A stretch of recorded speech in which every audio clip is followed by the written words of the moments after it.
Chapter 7. I think I might have just started screaming and never stopped. But I no longer had a mouth, or throat, or vocal cords capable of making sounds. I had 4 sets of legs. I had 2 huge pincers. I could see them, kind of. They were a fractured image in my lobster eyes. I couldn't see much of the rest of me, but I could see other lobsters in the water. I was very frightened. Eat, eat, kill and eat. The lobster brain surfaced suddenly, bubbling up with my human awareness. It had 2 thoughts. Eat, eat, kill and eat. I was getting input from senses I couldn't begin to understand. My extraordinarily long antenna felt water temperature and water current and vibration. But I didn't know what any of it meant. My eyes were almost useless at first. They showed fractured, incredible images with none of the colors I knew. I could see my pincers out in front of me. I could see my antenna. And behind me, I could see a curved brownish blue surface with humps and bumps on it. My body! I realized with a sickening sensation. That was my back. My hard shell. I could not look down and see my belly, or the hairy swimmerets scurrying away, back beneath my tail. I could not see my 8 spider-like legs, but I could feel as they propelled me suddenly, scrabbling along the glass bottom of the tank. Jake? I called out. Yeah, I'm here, He said.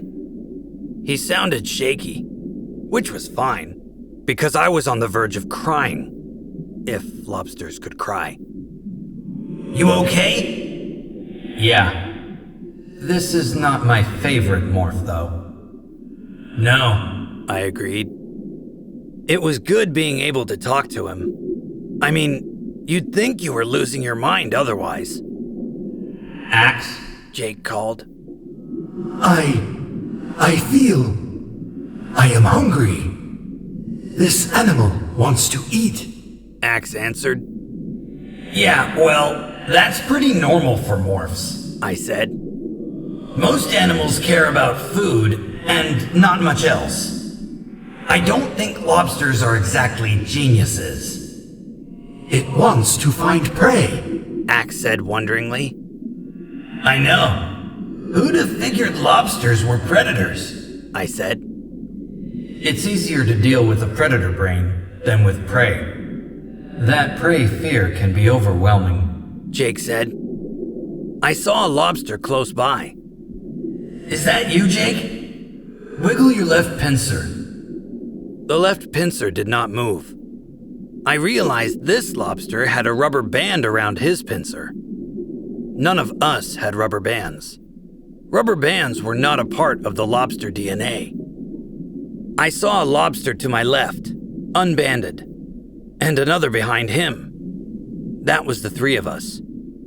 There were 6 rubber-banded lobsters floating or just sitting. Speaking of fear, I said, can anyone see out of the tank? Just shadows, Jake said. These are pathetic eyes. Yes, even worse than your human eyes, Axe commented. This is really creepy, I said.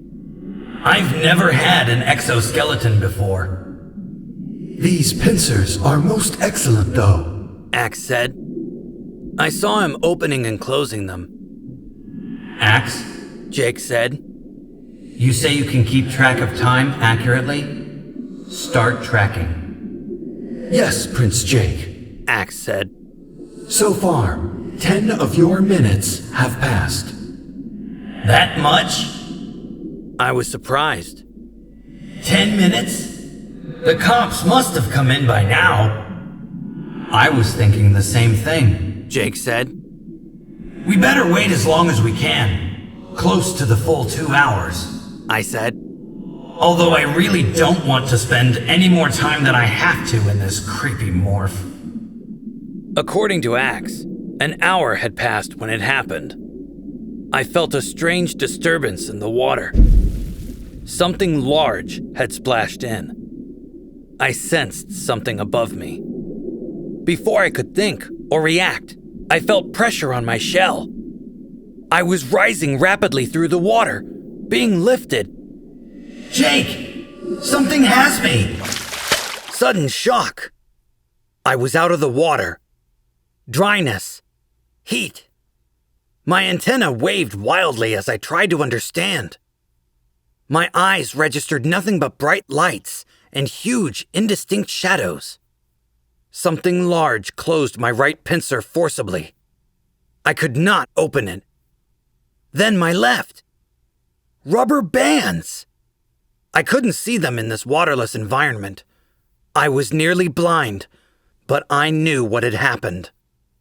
Someone had picked me up and rubber banded my pincers. Then I was tumbling, sliding, rubbing against things I could tell were other lobsters.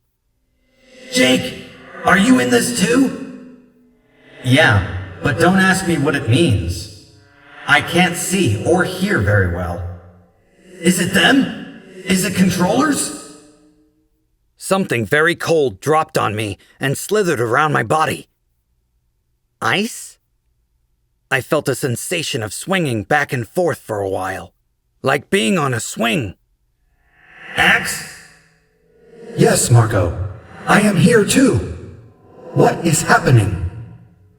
You got me, I said. Maybe the cops have us. Maybe the controllers have us. I don't know. Let's stay in morph as long as we can, Jake said. Maybe we'll figure it out. But if the controllers have us, the last thing we want to do is demorph. The ice seemed to be making me sleepy. Or not exactly sleepy, just slow, sluggish. I guess I kind of zoned out for a while. I didn't know for how long, until I became suddenly alert and heard Axe's drowsy voice in my head saying, We have only 7 minutes left. That jolted me. I was not about to spend the rest of my life trapped as a lobster. Okay, I am out of this morph. I don't care who sees, I yelled. Agreed, Jake said. Time's up. We have to take our chances. At least it's warmer now, I said. I tried to look around, but my antenna felt nothing in the air, and my eyes only saw meaningless, blurry gray forms. I focused on demorphing. I wondered if I could close my human eyes when Jake started to reappear. I really did not want to watch Jake and Axe demorph. Once had been enough. I would already have nightmares for a month. Here goes, I said. I began the change. But just then, I again felt the sensation of pressure on my shell. My pincers came free. Someone, or something, had removed the rubber bands. And suddenly, I felt a warmth billowing up around me.